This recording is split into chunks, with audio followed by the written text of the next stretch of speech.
Students good evening. आज circular motion की last class आज खत्म कर दूंगा सारा। कहा क्या गया, एक टॉपिक है सेंट्रीपेटल एक्सेलरेशन। पेटल का मतलब टूवर्ड्स, लैटिन इंग्लिश है टूवर्ड्स। फ्यूगल का मतलब अवे होता है, नॉर्मल इंग्लिश में फ्यूगल का मतलब अवे कहते हैं। कहा यह गया लास्ट लेक्चर में, आपको याद है कि अगर कोई भी बॉडी सर्कुलर मोशन में होती है तो वेलोसिटी किसी भी पॉइंट पे पता करना है तो अलोंग द टेंजेंट। लेकिन एक एक्सेलरेशन होता है जो हमेशा काम करता है टुवर्ड्स द सेंटर। ये लिखा है मैंने, हमेशा towards the centre, always towards the centre. अगर ये नहीं होता तो बॉडी को झुकाकर सेंटर की तरफ रखता कौन? अगर ये एक्सेलरेशन नहीं होता तो वेलोसिटी की डायरेक्शन को बदलता कौन? वेलोसिटी ऐसे है तो फिर तो ऐसी चली जाती गाड़ी, अरे ऐसी चली जाती हवा में ऊपर। नहीं, ये एक्सेलरेशन खींचता है, ऐसे जाना चाहता है इधर बुलाता है, नहीं इधर मत जाओ। हमेशा हर पॉइंट पे एक एक्सेलरेशन जो होगा जो उसको किधर, सेंटर की तरफ खींचता रहेगा। यानी ये एक्सेलरेशन वेलोसिटी के मैग्नीट्यूड को नहीं बदलता, वेलोसिटी की डायरेक्शन को बदलता है। ऐसे है फिर ऐसे कर देगा, फिर ऐसे कर देगा, फिर ऐसे कर देगा, फिर ऐसे कर देगा अलोंग द टेंजेंट। कहते हैं कि कौन सा एक्सेलरेशन वेलोसिटी की मैग्नीट्यूड को बदलता है। जैसे मैं ऐसे चल रहा हूं तो मुझ पे कोई पीछे से इधर ही धक्का लगाए, इधर ही मुझ पे फोर्स लगाए तो मेरी वेलोसिटी का मैग्नीट्यूड बदलेगा। लेकिन यहां तो वेलोसिटी की डायरेक्शन है अलोंग द टेंजेंट और एक्सेलरेशन है टुवर्ड्स द सेंटर, वेलोसिटी के परपेंडिकुलर है, तो ये वेलोसिटी का मैग्नीट्यूड बदल ही नहीं सकता क्योंकि डायरेक्शन इसकी अलग इसकी अलग, ये वेलोसिटी की डायरेक्शन बदलता है। तो अक्सर तो आप सुनते थे बचपन से कि सर सेंट्रीपेटल एक्सेलरेशन तो वेलोसिटी का, कोई भी एक्सेलरेशन तो वेलोसिटी का मैग्नीट्यूड बदलता है, लेकिन ये एक्सेलरेशन वेलोसिटी का मैग्नीट्यूड नहीं, वेलोसिटी की डायरेक्शन बदलता है, याद रखना। तो ये एक्सेलरेशन टुवर्ड्स द सेंटर काम करता है जो वेलोसिटी की डायरेक्शन को बदलता है हर टाइम, हर पल, और ये टुवर्ड्स द सेंटर काम करता है। तो वेलोसिटी और एक्सेलरेशन एक दूसरे के परपेंडिकुलर होते हैं, इसी को कहते हैं what we call centripetal acceleration. ये चेंज सिर्फ क्या करता है, direction of velocity, but not the magnitude of velocity. इसका फॉर्मूला होता है v square by r. v वही वेलोसिटी जिससे वो घूम रहा है, r सर्कल का रेडियस। लास्ट लेक्चर में आपने देखा था कि एंगुलर वेलोसिटी और लीनियर वेलोसिटी में रिलेशन होता है v equal to r into omega. तो यहां से ओमेगा को मैं लिख सकता हूं v बाय आर, या v को लिख सकता हूं r ओमेगा, आपस में रिलेशन। अब इस v को उठा के यहां अगर रख दो, अगर इस v को उठाया आपने, है ना, v है ना, ये v, इसको रख दो यहां पर, तो कितना हो जाएगा, r ओमेगा का whole square by r, r cut गया, ओमेगा स्क्वायर इंटू r। तो सेंट्रीपेटल एक्सेलरेशन का v के टर्म में फॉर्मूला है v स्क्वायर बाय r और ओमेगा के टर्म में फॉर्मूला है ओमेगा स्क्वायर इंटू r, दोनों के टर्म में बता सकते हैं। अब आया क्या कि ये फॉर्मूला आया कैसे, इसका प्रूफ बताओ। तो प्रूफ बताने के लिए क्या करना है, पेपर में अगर प्रूफ आ गया तो उसके लिए आप यूनिफॉर्म सर्कुलर मोशन कंसीडर करो। यूनिफॉर्म, मान लो ऐसे घूम रहा है, यूनिफॉर्म का मतलब वेलोसिटी की मैग्नीट्यूड एक रखना, होगा तो अलोंग द टेंजेंट, यहां या यहां होगा तो along the tangent, but velocity का जो मैग्नीट्यूड है वो सेम रखना। Consider uniform circular motion and let body has angular displacement theta in time t between 2 points a and b। मान लो a और b के बीच बॉडी का जो डिस्प्लेसमेंट हुआ, थोड़ा सा एंगल जो घूमा, जो एंगुलर डिस्प्लेसमेंट हुआ वो थीटा, किसके बीच, a और b के बीच। और कैसा सर्कुलर मोशन है, यूनिफॉर्म। तो देखो v का मैग्नीट्यूड सेम रखा, कितना डिस्प्लेसमेंट है, थीटा, a और b के बीच कंसीडर करो, रेडियस है r। अब कुछ मैथ्स की बातें हैं जो अगर अभी आप जान लो तो आने वाले 11 से लेकर 12 तक फिजिक्स में काम आएगा। वो क्या बातें हैं जरा सुनिए। मैथ्स का एक कॉन्सेप्ट है कि मैथ्स में angle between two lines is same as angle between their perpendiculars. ये एक कॉन्सेप्ट है, बड़ा अच्छा कॉन्सेप्ट है। क्या कॉन्सेप्ट है कि मान लो दो लाइन है, ए और बी दो लाइंस हैं, उनके बीच एंगल बन रहा है, कोई भी एंगल बन रहा है, और ए और बी दो लाइंस के उनके अपने अपने दो परपेंडिकुलर्स हैं, मान लो सी और डी। तो अगर ए और बी आपस में जो एंगल बनाएंगे, उनके परपेंडिकुलर्स जो होंगे वो भी आपस में वही एंगल बनाएंगे। ये है कॉन्सेप्ट कि मान लो दो लाइन ए और बी है, अगर वो आपस में कोई एंगल थीटा बना रहे हैं तो उन दोनों लाइन के ऊपर अगर दो परपेंडिकुलर डाल दें तो उनके परपेंडिकुलर्स भी आपस में वही एंगल बनाएंगे। जैसे कहने का मतलब क्या है, जरा सुनो ध्यान से। अब बोलोगे सर ये क्या कॉन्सेप्ट कहां लगेगा, वो मैं आपको बताऊंगा 2 मिनट के अंदर। एक तो ये याद रखना। दूसरा कॉन्सेप्ट, मैथ्स में जब थीटा स्मॉल हो जाता है, जब एंगल स्मॉल हो जाता है, जब एंगल छोटा हो जाता है, तो साइन थीटा को थीटा लिख सकते हैं। Sine theta can be replaced by only theta and cos theta will be approximately replaced, तब ऐसे लगाना अप्रॉक्सिमेटली रिप्लेस्ड बाय 1। जब थीटा स्मॉल होता है तो sine theta can be replaced by theta and cos theta can be replaced by 1। याद रखना ये कॉन्सेप्ट। तो अब इस कॉन्सेप्ट से इस कहने का मतलब क्या है जरा सुनो। अब इसका यूज कहां करेंगे, देखो। अब ये जो हमने सर्कुलर मोशन लिया है, पहली बात तो यूनिफॉर्म लिया है, v की वैल्यू सेम है। दूसरी बात a और b के बीच देख रहे हैं।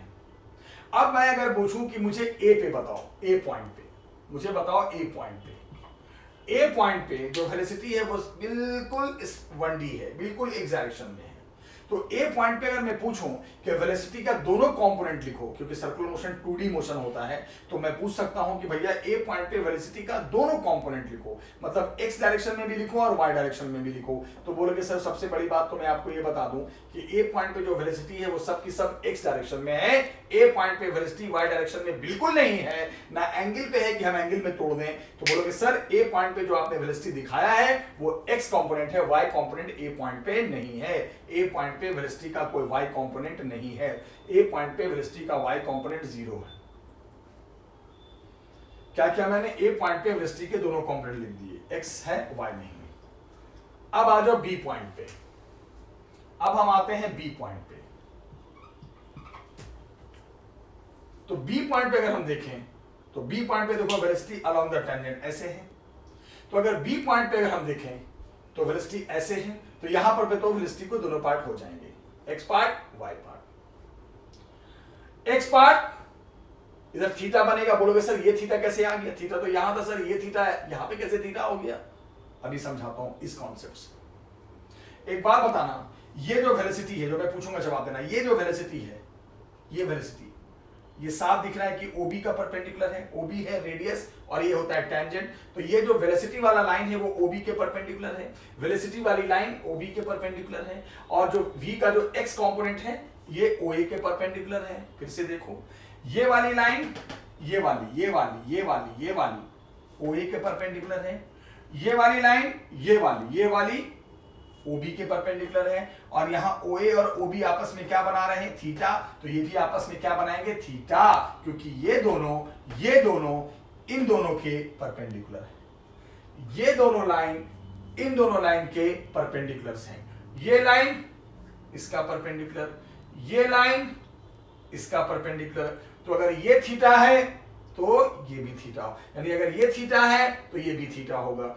ये दोनों लाइन और ये दोनों लाइन, ये दोनों लाइन, ये दोनों लाइन, ये दोनों लाइन इन दोनों लाइन के परपेंडिकुलर्स हैं। वही तो बताया था मैंने शुरू में आपको, तभी तो समझाया। और आने वाले दिनों में भी आएगा ये कॉन्सेप्ट कि अगर दो लाइन आपस में कुछ भी एंगल बनाए, मान लो ये दोनों लाइन थीटा बना रहे हैं तो ये भी थीटा बनाएंगे। क्यों, क्योंकि ये वाला लाइन इसका परपेंडिकुलर, ये वाला लाइन इसका परपेंडिकुलर। तो ये दोनों लाइन इन दोनों लाइन के परपेंडिकुलर्स हैं, तो वो भी थीटा बनाएंगे। ये ज्योमेट्री। तो जब थीटा आ गया तो एक्स पार्ट में v cos थीटा, इधर आ जाएगा v sin थीटा। जानते तो जिधर एंगल बनता है cos, दूसरी तरफ sin। लेकिन जो हमने डिस्प्लेसमेंट लिया है, जो एंगुलर डिस्प्लेसमेंट लिया है इन पॉइंट के बीच, मैं थोड़ा सा बता दूं, ये एंगुलर डिस्प्लेसमेंट स्मॉल है, थोड़ा सा लिया गया है, लिख दूं मैं, ये इनके बीच जो एंगुलर डिस्प्लेसमेंट है स्मॉल है, यानी थीटा स्मॉल है। डेरिवेशन में थीटा स्मॉल रखा गया है।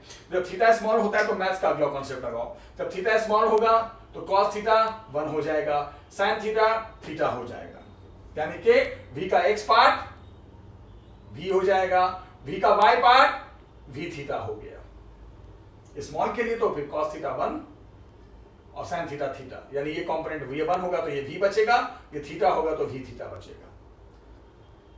क्या किया मैंने, a पर दोनों कंपोनेंट ढूंढा, x मिला y नहीं मिला, b पर दोनों मिल गया, x में v और y कंपोनेंट में v थीटा। उसके बाद अब a और b के बीच,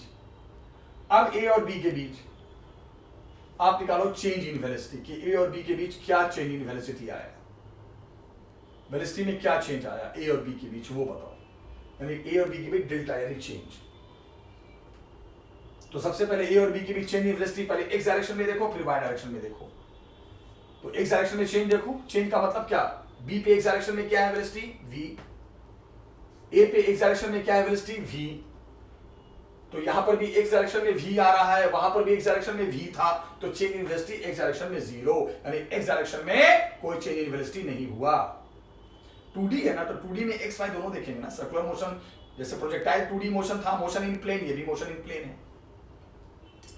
अब देखो ए और बी के बीच change in velocity Y direction में, तो वाई डायरेक्शन में कहां क्या है, बी पे क्या है v theta, minus y direction में ए पे क्या है 0।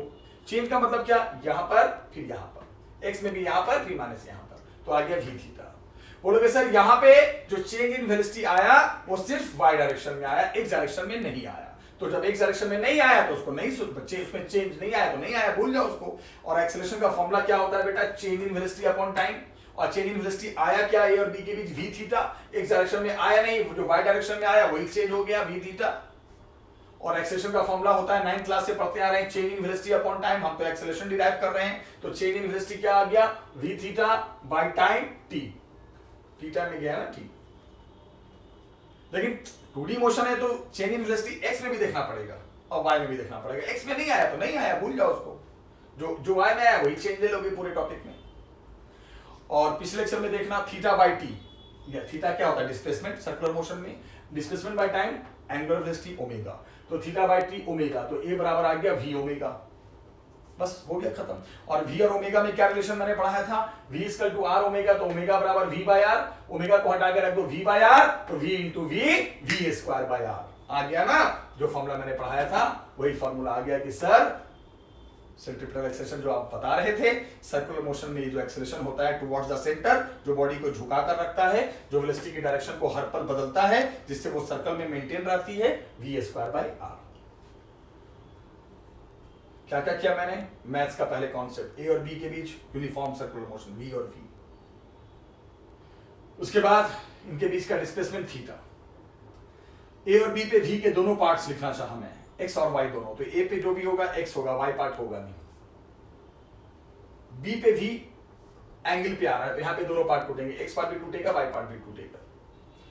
अब ये थीटा है तो ये भी थीटा हो जाएगा ज्योमेट्री के कॉन्सेप्ट से, क्योंकि ये दोनों लाइन और ये दोनों लाइन आपस में परपेंडिकुलर है, तो अगर जो दो लाइन बनाते हैं उनके परपेंडिकुलर्स भी वही बनाते हैं।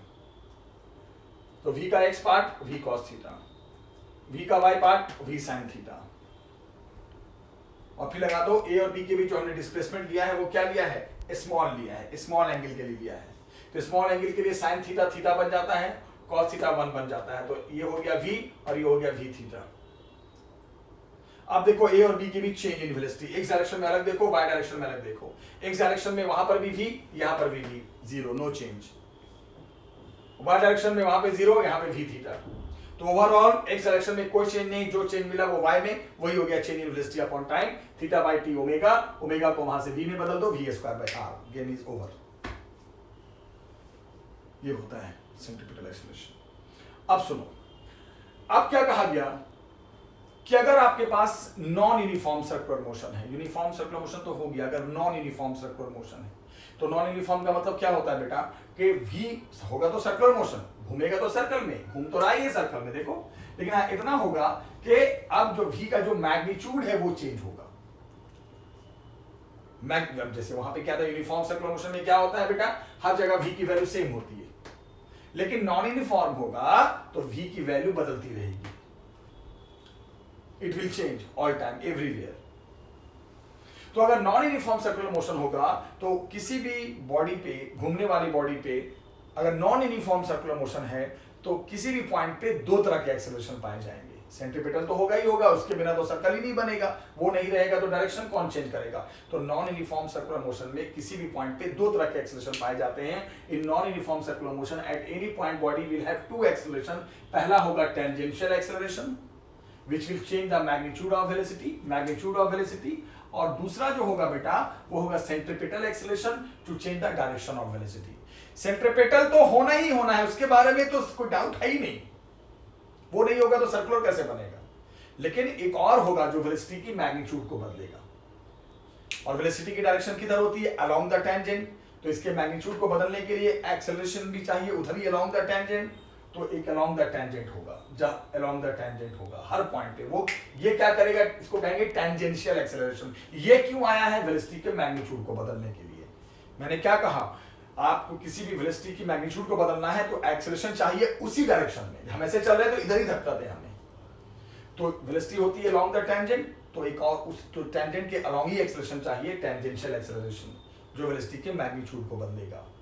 तो अगर यूनिफॉर्म है तो टेंजेंशियल नहीं होगा, क्योंकि सिर्फ सर्कल में घूमना है, v की वैल्यू थोड़ी बदलना है, तो सिर्फ सेंट्रीपिटल होगा। लेकिन नॉन यूनिफॉर्म है तो किसी भी पॉइंट पे दो तरह के एक्सेलरेशन पाए जाएंगे, एक तो वो होगा जो वेलोसिटी के डायरेक्शन को बदलेगा सेंट्रीपिटल, और एक वो होगा जो वेलोसिटी के मैग्नीट्यूड को बदलेगा, और वेलोसिटी होती है हर पॉइंट पे अलोंग द टेंजेंट, तो ये भी होगा अलोंग द टेंजेंट। तो ये हो गया टेंजेंशियल एक्सेलरेशन जो वेलोसिटी के मैग्नीट्यूड को बदलेगा, और एक होगा सेंट्रीपिटल एक्सेलरेशन जो वेलोसिटी की डायरेक्शन को बदलेगा। खत्म। और ओवरऑल ये दोनों परपेंडिकुलर ही होंगे, क्योंकि ये होगा टुवर्ड द सेंटर यानी अलोंग द रेडियस, और ये होगा अलोंग द टेंजेंट, और ये टेंजेंट और रेडियस तो होते हैं परपेंडिकुलर, यानी ये दोनों आपस में जो होंगे वो परपेंडिकुलर होंगे। और आपको पता है एक्सेलरेशन तो वेक्टर है, और जब दो परपेंडिकुलर वेक्टर हो जाए तो नेट निकालना पड़ता है, कैसे, अंडर रूट करके, पहले का स्क्वायर प्लस दूसरे का स्क्वायर। आपको वेक्टर याद करो, अगर दो वेक्टर एक तरफ चले जाएं तो नेट प्लस करके, दो वेक्टर अपोजिट चले जाएं तो नेट माइनस करके, और दो वेक्टर एक दूसरे के परपेंडिकुलर हो जाए तो नेट अंडर रूट पहले का स्क्वायर प्लस दूसरे का स्क्वायर। यानी कि नॉन यूनिफॉर्म सर्कुलर मोशन में आपके पास किसी भी पॉइंट पे दो तरह के एक्सेलरेशन होंगे, एक तो सेंट्रीपिटल होगा ही होगा वेलोसिटी के डायरेक्शन को बदलने के लिए, और एक टेंजेंट के लॉन्ग टेंजेंशियल होगा, जिसका फॉर्मूला जानते हो, change in velocity upon time, third chapter में पढ़ाया था, वेलोसिटी की मैग्नीट्यूड को बदलेगा। और ये दोनों आपस में होंगे क्या, आपस में म्यूचुअली परपेंडिकुलर, क्योंकि ये टुवर्ड द सेंटर, ये अलोंग द टेंजेंट होगा, तो ओवरऑल जो नेट होगा वो दोनों का कंबाइंड ऐसे निकलेगा वेक्टर के रूल से, परपेंडिकुलर वेक्टर्स का नेट ऐसे निकलता है तो एक्सेलरेशन वेक्टर ही याद रखना। अब इस पे एक आध दो एग्जांपल्स करा दूं। इफ अ बॉडी रिवॉल्व, अगर एक बॉडी रिवॉल्व कर रही है 100 रिवोल्यूशन, देखो 100 इन 10 second, find its centripetal acceleration, और इस बॉडी का जो सर्कुलर पाथ का जो रेडियस है वो दे रखा है 0.05 मीटर। तो ध्यान से पढ़ो सवाल को, बड़ा आसान है। 100 रिवोल्यूशन 10 सेकंड में, यानी 100 चक्कर काट रहा है 10 सेकंड में, तो एक चक्कर कितनी देर में काटेगा, 10/100, 1/10, 0.1 सेकंड। ये जो बॉडी है ये 100 चक्कर काट रहा है 10 सेकंड में, तो एक चक्कर कितनी देर में काटेगा, 10/100, 1/10, 0.1 सेकंड, एक चक्कर। इसी को कहेंगे टाइम पीरियड। टाइम पीरियड ही तो होता है जो एक चक्कर में टाइम लगता है। हो गया, टाइम पीरियड आ गया। टाइम पीरियड कितने का होता है, एक चक्कर का होता है ना, ये तो 100 चक्कर का दे रखा था ना 10 सेकंड, तो एक चक्कर का तो हो जाएगा 1/10, इतना ही होगा, और जो एक रिवोल्यूशन में होगा वही टाइम पीरियड होता है ना, तो टाइम पीरियड आ गया 0.1 सेकंड। एक बार टाइम पीरियड आ गया, फिर ओमेगा निकाल दो। मैंने पढ़ाया था लास्ट लेक्चर में, याद करोगे, टाइम पीरियड पता है तो ओमेगा निकाल सकते हैं, कैसे, 2π/t, देखना पिछला लेक्चर, 2π/t कैसे, ओमेगा होता क्या है, θ/t को तो ओमेगा कहते हैं, और एक चक्कर में थीटा कितना बन जाता है 2π, और एक चक्कर का टाइम t, तो वही तो है, थीटा 2π और टाइम पीरियड t। 2π की वैल्यू 3.14, टाइम पीरियड 0.1, सॉल्व करो 62.8 सेकंड, ओमेगा आ गया। ओमेगा आ गया, और पूछा है सेंट्रीपिटल एक्सेलरेशन, तो ओमेगा स्क्वायर इनटू r।